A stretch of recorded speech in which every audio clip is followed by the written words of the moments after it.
Hey everybody, welcome back to In Moments of Inyeon. I'm super excited about today's episode as we are going to dive into the beautiful topic of Ayurveda with a fantastic guest.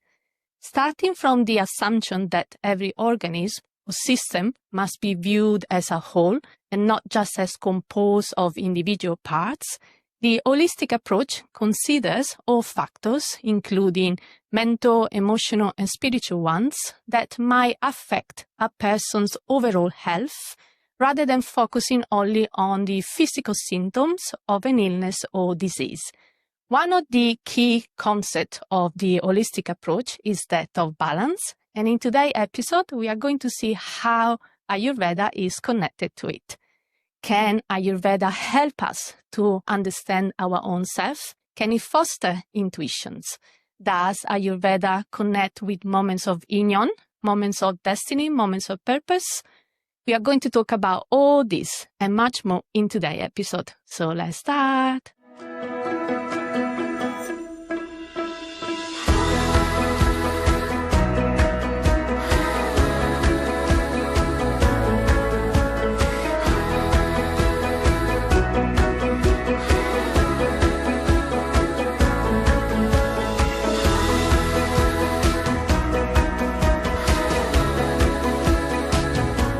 All right, you guys, welcome back.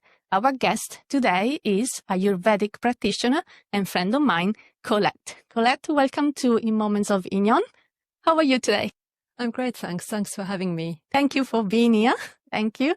Colette is a fully qualified Ayurvedic practitioner working full-time within the Ayurvedic field since 2010. Originally from South Africa, Colette moved to London in 2004 to fulfill her dream of studying Ayurveda. After being awarded a first-class honors degree in Ayurveda, she embarked on a 6-month internship in India where she stayed and studied at Ayurvedic hospitals. After returning from India, her interest in the healing aspects of food led her to complete, with distinction, a Master of Science in Clinical Nutrition at the Roehampton University. Colette also lectures on Ayurvedic theory and practice, and she serves as an executive committee member for the Ayurvedic Practitioner Association, which is the UK's leading professional body for Ayurveda. It is a bit of a long introduction, but I think it's very important to show how many qualifications and how much dedication and passion are needed to become a professional Ayurvedic practitioner. Before we dive into this beautiful journey of discovery, Colette and I have a little surprise for you guys. Colette is also a student of Sanskrit, and I am a student of Korean. So just for fun, Colette will introduce herself in Sanskrit, and I will in Korea. Colette, you go first. That's your camera. Take it away. Namaste, Mama Nama Colette Park. That was awesome. Thank you. Well done. So, me. All right. So, 안녕하세요. 저는 Silvia입니다. 이탈리아에서 왔어요. 요가 선생님이에요. 저는 한국어를 배우고 있어요. 만나서 반갑습니다. Wow. Thank you. The reason why I cannot stop smiling is not because of the language. I absolutely love the language. That's why I would love to learn it properly, but because of my attempt to try to speak it. I always say to my teacher, and she always laughs when I say that already speaking a language with an Italian accent, English, of course, was not enough, that I needed to add a second one to my bio. So soon I will be able to speak another language with an Italian accent. I think it's hilarious. I must speak Sanskrit with an Afrikaans accent because that's my first language. It's amazing. Well done. So Colette, after watching In Moments of Inyeon first episode, you said that you really liked the philosophy of Inyeon, and that you would have added the word inyeon to your vocabulary. What did you mean by that? And what is it that you like about it? Yeah, well, I think I've always believed in the idea of fate and destiny. and the divine guiding us or showing us little signposts along the road that we're on the right path. But I've never heard of the term Inyeon.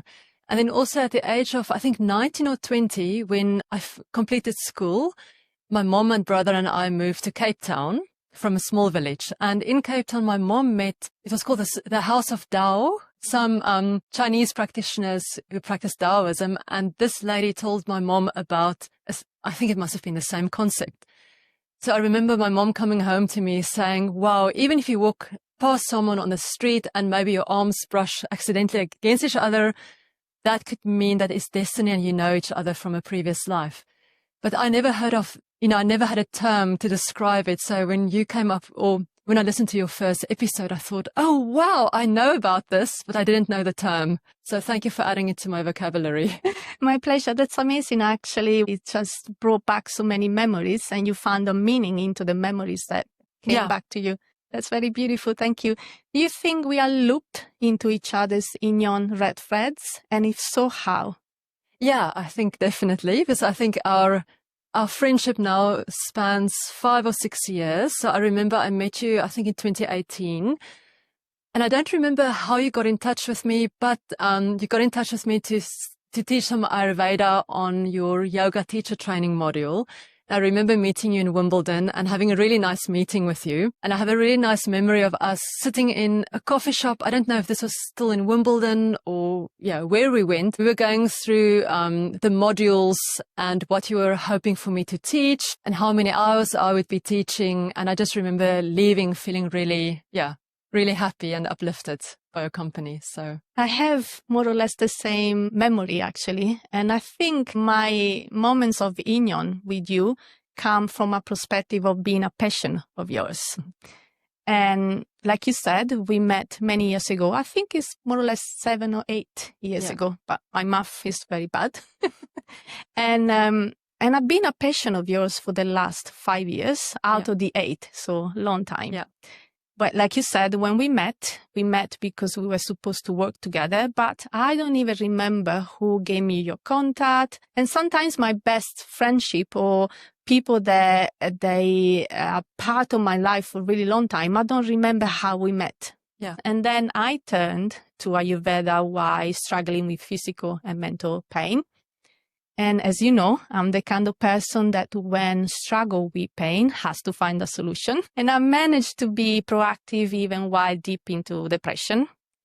And I knew about Ayurveda because it's part of the yoga teacher training. But after struggling for many years with a stage 4 endometriosis, I had a surgery, I was on medications. But once I had enough of the Western medicine that in my case, were only masking the symptoms rather than curing them, I contacted you and I said, I need help. Please help me. Because I was, and I think I still am, very motivated to try to live a pain-free life as much as it is possible to in this lifetime. Or you definitely are. Yeah, yes. But it's not something that sometimes depends on us. We try to do our best, but sometimes things happen. And I had my first consultation with you 5 years ago. And I have had one every month since then without skipping 1 month. So I've been a good patient. And it's been a slow and painful journey, but I was committed to detox my body and my mind. And I think it's safe to say that you see me at my lowest and at my worst. And then you witness me slowly coming out of it, thanks to Ayurveda, thanks to you. But I think my Inyeon connection with you goes as deep as the red threads. And I would like to explain this little concept. In the same way that Ayurveda gets at the root of not just one disease, but the imbalance in the different systems in the body, so that's the connection between someone who has knowledge to heal and a patient. Being an Ayurvedic practitioner, you are someone who has an extensive knowledge on how to provide healing. And following the philosophy of Inyeon, a destiny connection between a healer and a patient is viewed as a reciprocal relationship, where each person's journey, the healer's past experiences, and the patient's present suffering can create a unique and transforming opportunity for healing. Following still the philosophy of Inyeon, this connection usually is built on trust, empathy, kindness, non-judgment, but also on a shared sense of purpose. Because Inyeon suggests that healing is a mutual process where the healer's own past struggles may foster a deeper connection with the patient, and the patient present suffering can in turn provide meaning and path for the healer's own growth. I wanted to share this little insight into the Inyeon's philosophy because for me, it might define our relationship from a fleeting Inyeon encounter to a deeper connection. And I found this fascinating. Sometimes when I think about the people that I know and they have big importance into my life, I like to find a little bit of insight, if it makes sense. So would you like to share a little bit more about yourself and your journey with Ayurveda? When did you realize that observing and working with your own intuitive and inherited qualities and your natural rhythm was actually your purpose, your Inyeon? Also, I'm curious to find out if Ayurveda provided you from the start with a comprehensive framework for your self-awareness, balance, harmonious lifestyle. Yes, thank you. It's quite a big question, and I hope I don't go off topic. Please. Yeah, so I think, so my history with Ayurveda is that when Ayurveda was first introduced by Maharishi Ayurveda in South Africa, I think I was about 5 or 6 years old. And my mom was one of the first people to order some Ayurvedic remedies from the company. And I then also had some experience of receiving Ayurvedic herbs from my mom at age 6. And then growing up, I always had this deep desire to help people, but not just in a physical way, but also their emotional aspects and spiritual aspects. And I grew up with this idea that Ayurveda, it seemed really spiritual and it had a lot of depth, and it seemed very mysterious to me. So from a young age, I think by the time I was a teenager, I knew that was what I wanted to study. So it was a big dream come true when I was able to study Ayurveda. And then when I was age 19 or so, I had my first experience with an Ayurvedic practitioner in Cape Town because I was suffering from amenorrhea, so loss of period, due to various factors at that age. And at first I went to see a practitioner in a different modality, and it didn't help me. And they gave me really, really strict dietary rules to follow, which actually sent me over the edge where I was too restrictive with my eating in not a healthy way. And then I went to see an Ayurvedic practitioner in Cape Town, and she said, you've got a Vata imbalance, you need warmth, you need nourishment. You're allowed to go and have some dessert, have a nice warm apple pie that will calm down your Vata. And I think for me, that was such a big mental shift that it healed my relationship with food, because I saw it from a different viewpoint, that, wow, I can use the qualities of food to heal myself. And it's not about necessarily always what vitamins are in it or macro versus micronutrients. It's about the feeling it gives you, whether it's grounding or light or nourishing or drying or moist, etc. So that's the way that Ayurveda looks at it. And I think that's also then fostered my own Inyeon moments or intuition with Ayurveda. By kind of learning about these qualities and understanding it. It's very beautiful what you just said about the relationship that you change with food. As I said before, every month I have a consultation with you where you design a plan for me with herbal remedies that you make yourself, nutritional advices, and detox programs. But could you share with us what an Ayurvedic consultation consists of? Yeah. So an Ayurvedic consultation aims to look at the full picture. So all parts of you. So I would ask questions about your medical history, major things that happened in your life as you grew up, your dietary patterns, your food intake, your sleep, your anxieties and worries, even what kind of dreams you're having, your symptoms, of course, what your immune system is like, any aches and pains in the body. And then I think the part that also gives me a lot of clues and information about a client is to check their tongue. So in Ayurveda, we do Ayurvedic tongue diagnosis and also Ayurvedic pulse diagnosis, which is also really fascinating. So on the tongue, we check for coating, cracks on the tongue, the shape and size of the tongue. And for instance, where the coating on the tongue is or where cracks are, that can give you clues on about different parts of the body.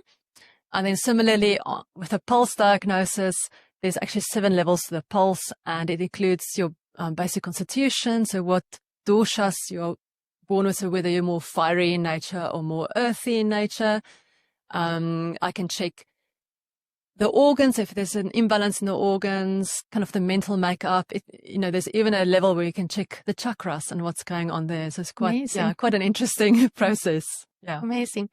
I think maybe you can correct me if I'm wrong, that Ayurveda is a science, not just of the physical body, but it goes beyond into the understanding of consciousness itself.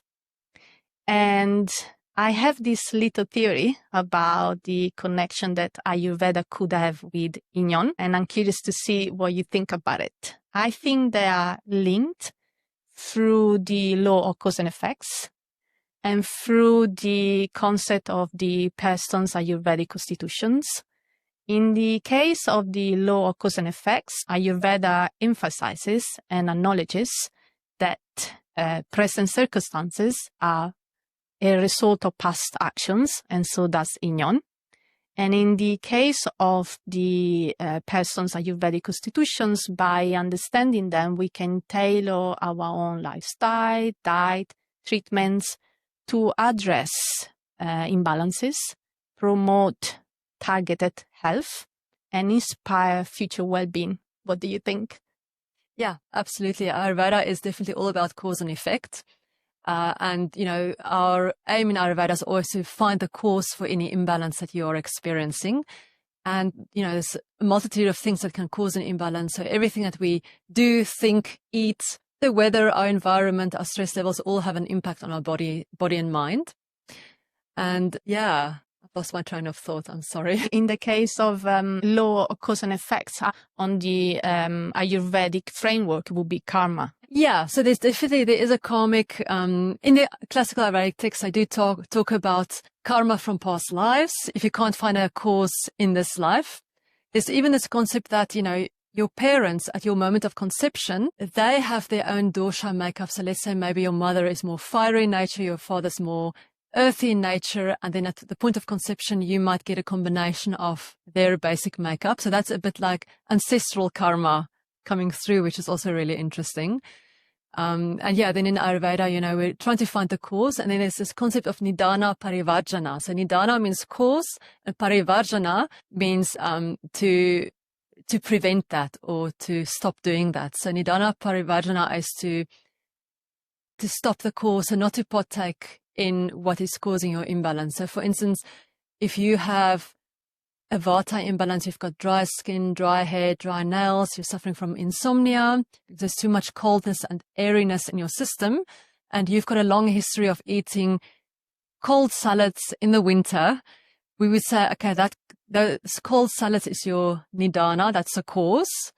And by changing your food intake to a nice warm ground meal, like perhaps oven roasted vegetables or a nice warm soup, you are then counteracting that cause. And do you recognize all this during the first consultation, or you need more than one consultation to actually go deep into understanding someone? It can be either. So I think, the aim is always in the first consultation to try and find the cause already. And for some clients, it's really, really obvious. And I can immediately pinpoint, I think this is actually where this problem is coming from. But then for other clients, maybe it's a little bit more subtle, or maybe also if there's more doshas involved, there's maybe a bit of sluggishness and low digestive fire, but there's also a bit of excess wind. So if you're seeing multiple things, sometimes it's a little bit harder to unravel. I think it also depends on the client, because some people are like an open book. And sometimes you have other clients who take one or, maybe a consultation to open up, or maybe only towards the end of the consultation do they relax and they start smiling and they start, going deeper. So yeah, it's a combination, it's a little dance between, I think, the practitioner and the client. Why is digestion such an important aspect in Ayurveda? Yeah, that's a great question. So Ayurveda has this concept of Agni, and Agni means fire. So, 5,000 years ago when Ayurveda developed, they didn't have a concept of digestive juices and hydrochloric acid. They were observing what was happening in the world outside of them, and they were observing that fire has the ability to transform. So they saw that fire could transform raw food into cooked food, or cooked food into charred food. And this concept of fire also extends to our minds, where we need, we've got a type of digestive fire in the mind that helps us to digest our experiences every day. And a lot of our emotional baggage is if we're unable to process things properly. So likewise, in our digestive system, our aim is always with, the foods and drinks that we take in Ayurveda to protect this digestive fire. So Ayurveda goes as far as saying that all disease comes from some imbalance in the digestive system, either from the digestive fire or also from the colon. And we're always trying to correct the digestive fire first to then affect different parts of the body. And it's interesting as well, we say the digestive fire impacts your mind and emotions, but then of course also the mind and emotions impact the digestive fire. And it's always really nice to see modern medicine and modern research now understanding how important a healthy gut microbiome is and how that's impacting your mental health and a lot of, large array of different diseases. And Ayurveda said this 5,000 years ago, that everything comes through a digestive fire. As you mentioned health, the term health in Sanskrit is svasthya, if I'm not wrong. I love it, yes. Well done. I was about to say, please feel free to correct me if I'm wrong, which literally means standing in one's power. Is that correct? Yes. I've passed the exam. Yeah, well done. Thank you. So I remember a little bit. And so health is therefore considered as a natural human condition, while illness is viewed as the departure from normality. How can the doshas maintain these natural human conditions? And how can we help them to not be too influenced by both external environmental factors, like you said before, like food, climate, seasons, relationships, as well as internal factors like our mentality, our thoughts, process, digestion, and lifestyles? Yeah. Great. Well, firstly, I want to congratulate you on the use of swasta. It's there you go. I'm already pronouncing it wrong. That's great. So swa in Sanskrit means to stand, to be yourself, your true self, and then, or even higher self. And then sta is to stand, to abide in. So it's kind of abiding in your truest self. And it's it comes into a beautiful concept of Ayurveda, where we say that we are all born with our own prakriti. So prakriti means your basic constitution. It's a bit like your DNA blueprint. It's what you were born with. So because of the makeup of your parents and maybe what your soul has chosen. So we all have our own unique combination of vata, pitta, or kapha. So maybe I might be Those are the names of the three doshas. Yeah. So vata is more airy in nature. Pitta is more fiery and passionate in nature. Kapha is more earthy, watery, stable in nature. So, for instance, I might be more pitta vata in constitution. I think you might be a bit more kapha pitta in constitution. Thank you. And that's where we are at our happiest and healthiest if we are balanced within our own constitution. So we're always trying to go back to who we are. We're not trying to be someone else in Ayurveda. You're always coming back to your own truest self, which is your own prakriti or your constitution. So, for instance, if I'm mainly pitta vata in my constitution, but because of my lifestyle, not getting enough sleep, eating cold salads in the winter, feeling anxious, rushing around, etc., my vata has now gone higher. So instead of me being pitta vata, maybe my vata that was previously at 30% has gone up to about 40%. And we don't really talk about percentages in Ayurveda. I'm just using it as an example. See. So as vata has gone higher, I now start having symptoms of insomnia, dry skin, constipation, maybe a bit of lower back pain, menstrual pain, irregular periods, etc. So in Ayurveda, we're always trying to balance that imbalance. So in my case, my imbalance would be Vata, and then with choosing the correct kinds of food, keeping the body warm, having practice that keeps the body oiled and moist and nourished and grounded will help balance Vata. So by understanding your constitution, but also then working with your imbalance, that's kind of how we then stay resilient through life, through the different seasons, through the kind of the knocks that life gives you, because we all go through knocks, and it can be difficult to stay in balance. But I think it's about recognizing and, understanding your symptoms. And sometimes you need a practitioner just to kind of point you in the right direction. And then, just making gentle, kind decisions for yourself that will help to balance your body. So just for us to understand a little bit better, every sensory organ is dominated and governed by one of the 5 elements. Then the 5 elements manifest themselves within the physical body through the 3 doshas. Yes. Then the doshas are all contained within us. Yes. Yeah. So we all are, we have all 3 doshas in our body, and we need that for all the organs and systems to work. And so for instance, you have Kapha for stability, Pitta for transformation, digestion, the hormones, and then Vata is movement, the heartbeat, blood moving through the system. So you can say in a way that Kapha is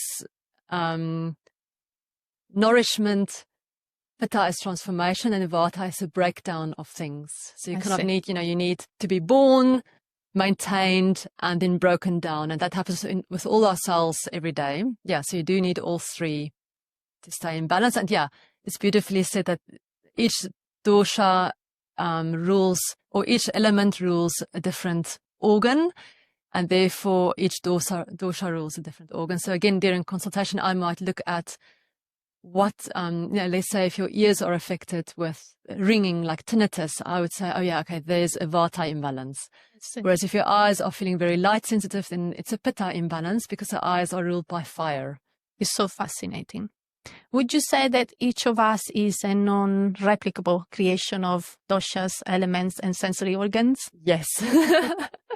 We are all absolutely unique. Yeah. Amazing. Do you think that Ayurveda is based on the idea that each person has certain life forces and that everything in the universe is interconnected? Yeah. So Ayurveda is a believer that our bodies are a microcosm of the macrocosm. So everything that happens in the world outside of us is also reflected in our own bodies. So I would say Ayurveda kind of helps you understand the forces of nature as well, because what's happening out there is happening inside of us emotionally, but also physically. The reason why I asked this question is because if that's the case, like you just said, that's the connection with the winds and loops within the Inyeon red threads that connects us within our In Moments of Inyeon and into the universe. So I think it's very beautiful. Do you have a little morning routine that heal to share with our audience?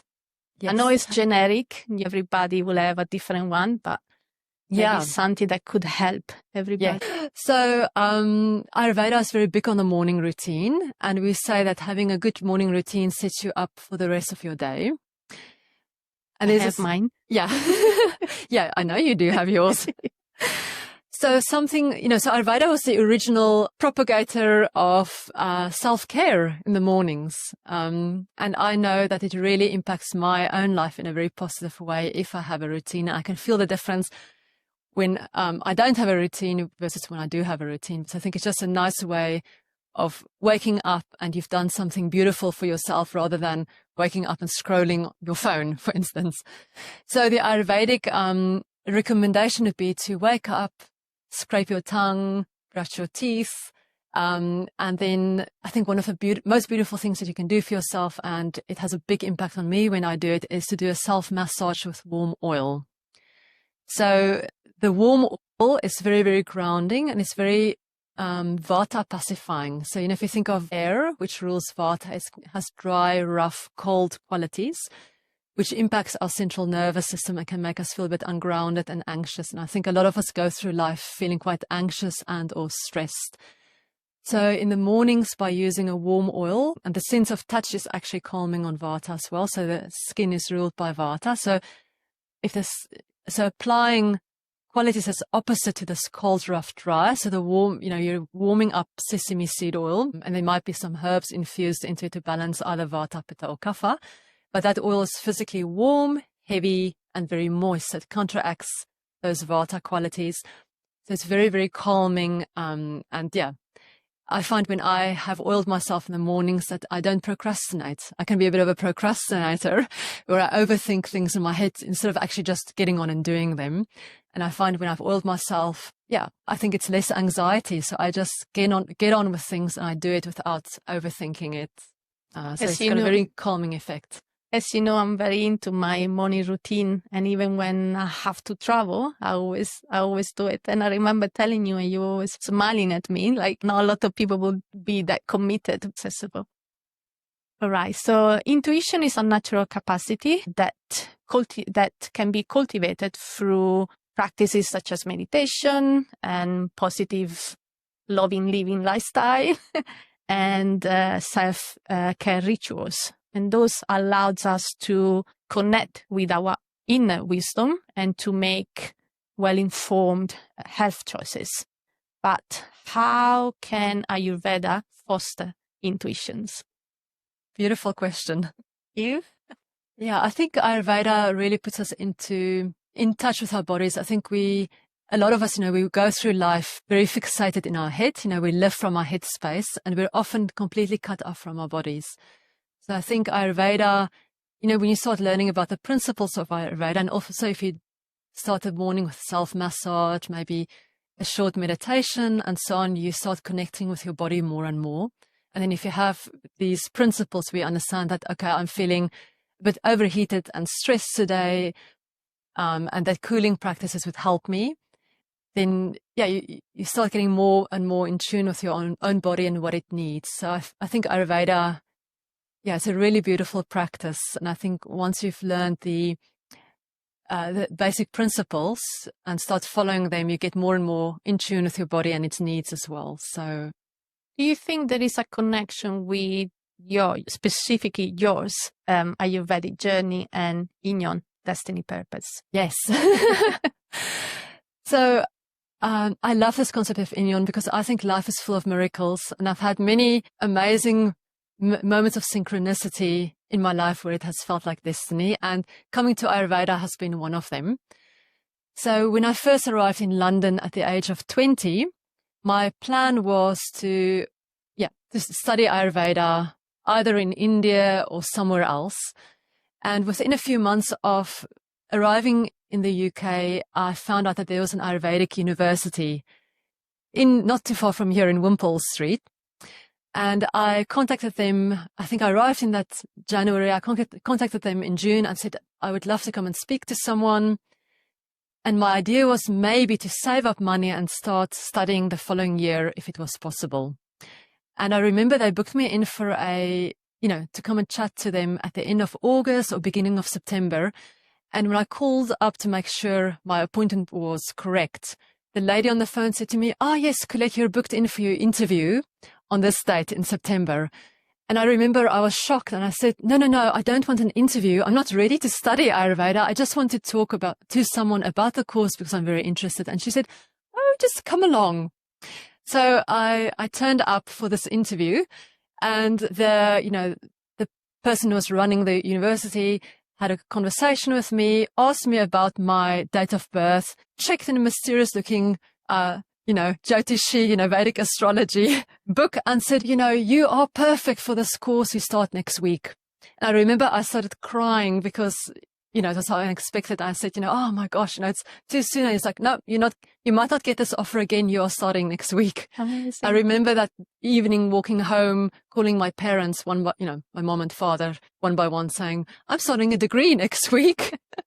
So that was quite amazing. And then I had another amazing incident where I had visa issues in my second year of being South African.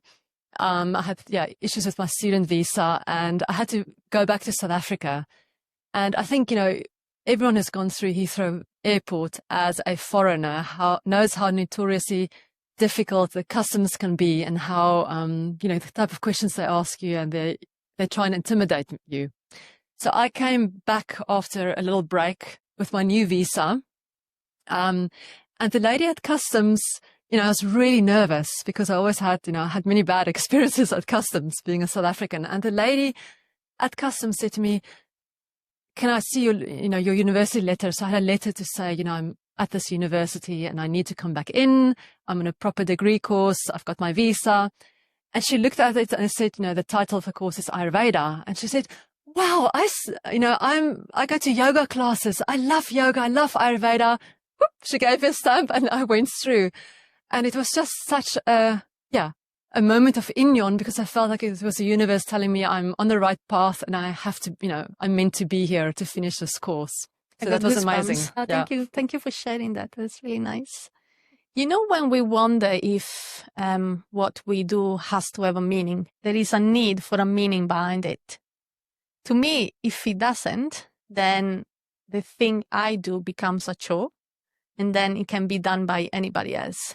But if I give meaning to it, then it becomes something special. So it becomes my special thing that I can use to spread devotion. For instance, when I decided to do this podcast and I wanted to have guests, the real reason is because I wanted to share each other's devotions all together. So it was not just about sharing the knowledge that I gained throughout the years, but I wanted the world to find out about other people's knowledge and devotion. And that's the way I see you. I see your Ayurvedic journey as your Inyeon, your destiny, your purpose, that you use to spread your devotion. Thanks to things like your knowledge, your compassion, your kindness, because you're a very kind person. You're very compassionate, not judgmental. That's the way I see you into your Ayurvedic journey. Thank you. My next question is for people who believe in reincarnation.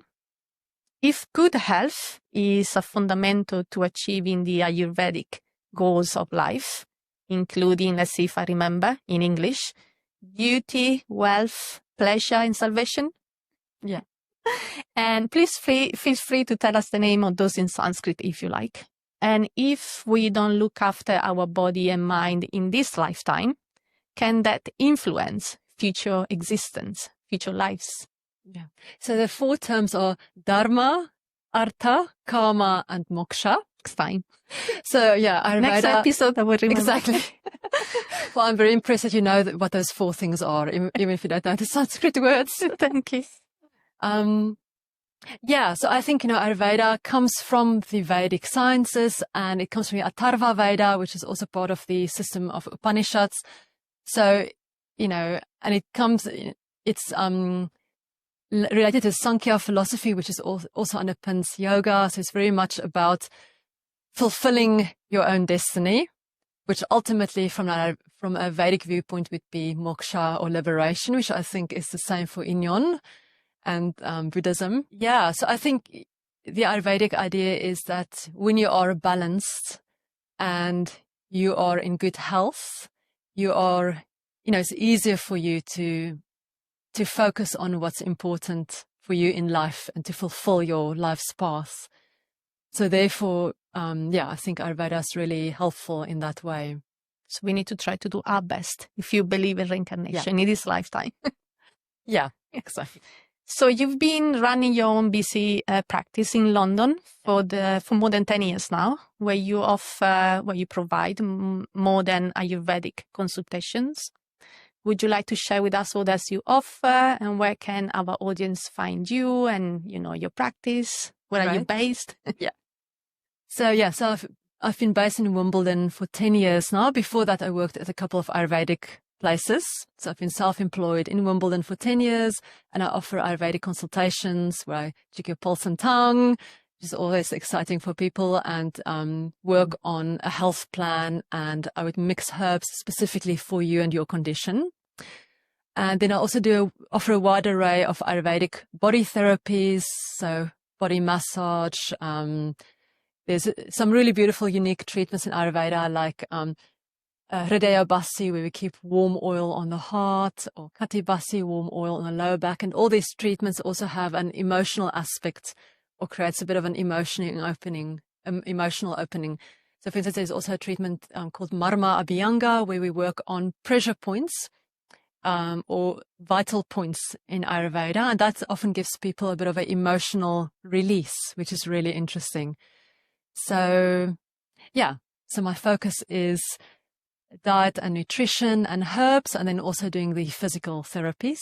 And then also I've recently qualified as a meditation teacher through the British School of Meditation. So I've been meditating since the age of, I think, 9. So I will soon also start doing some beginners meditation courses.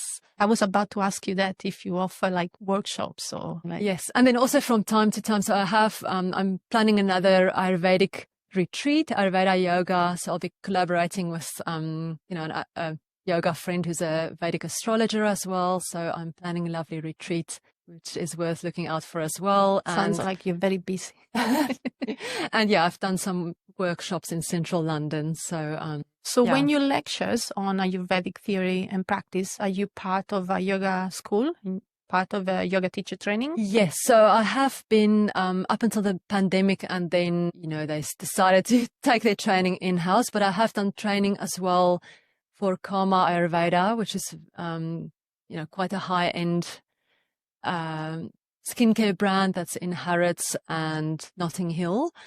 And I've done some training for their staff, which was really exciting. And yeah, I've taught on a couple of yoga teacher trainings in the past. Yeah. Would you like to share your social media details? Yeah. Yeah. So my website is colettepark.co.uk. And then I'm also active on Instagram, and that's at Colette Park Ayurveda. So do give me a follow. Thank you. And so now we're going to dive into the Little Without Margins segment. This is a segment that was created by me to spread a little bit of magic. And it is about asking questions regarding hypothetical experiences that you would have with a body that didn't have a physical form and wasn't limited by our 5 senses, which for me are our margins, our edges. My Without Margins question today is about exploring the other way around. When we practice meditation, we try to connect with the sixth sense. And imagine you were already pure sixth sense. You didn't have a physical form, and you didn't know about the existence of the 5 senses. The way I see it, our sensory organs are our windows and doors that we try to open every day to perceive and explore the world of the 5 senses around us. As pure energy, what kind of doors and windows would you try to open to connect, find out, discover about the 5 senses? Wow. I always get this reaction. I think sight for me is definitely very important, and I would like to continue seeing the world and exploring the world in that way. How would you do as a sixth sense? The sixth sense. So you didn't know about the existence? I think through my heart. I would, and the term for heart in Sanskrit is Hridaya, which is a beautiful term because it means to give and receive in equal measure.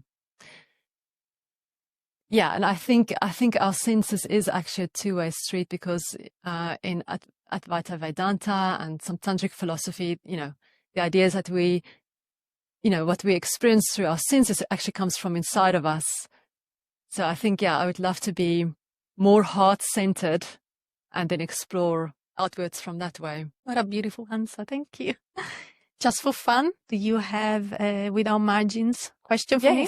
Just for fun. I was thinking about this morning, and I was thinking, well, if you are without margins, what would you like to explore in the world? If I was without margins. What would you like to explore or experience in the world? The connection with animals. I think if I was pure energy, I could understand them better, but not because I actually want to, it's not about ego that I wanted to try to understand them, but because I think it's such a privilege to be loved by animals, that if I actually didn't have any margins, I think I could connect with them even more. Usually animals love me more than humans. So I think if I didn't have the restriction of the five senses, we could actually create even a stronger bond. I love that. I've got a dog and he loves me more, I think, than anyone else too. So I always do. I do. Yeah. All right. So you draw Sri Yantra again. I'm sorry if I don't pronounce it properly. And actually, there is a fantastic video on your Instagram page showing you drawing a large one for a puja. Guys, go and check out Colette's Instagram page and watch the video. It's really, very beautiful. And mandala yantra are examples of art as sadhana, where the creative act itself is a path to the divine.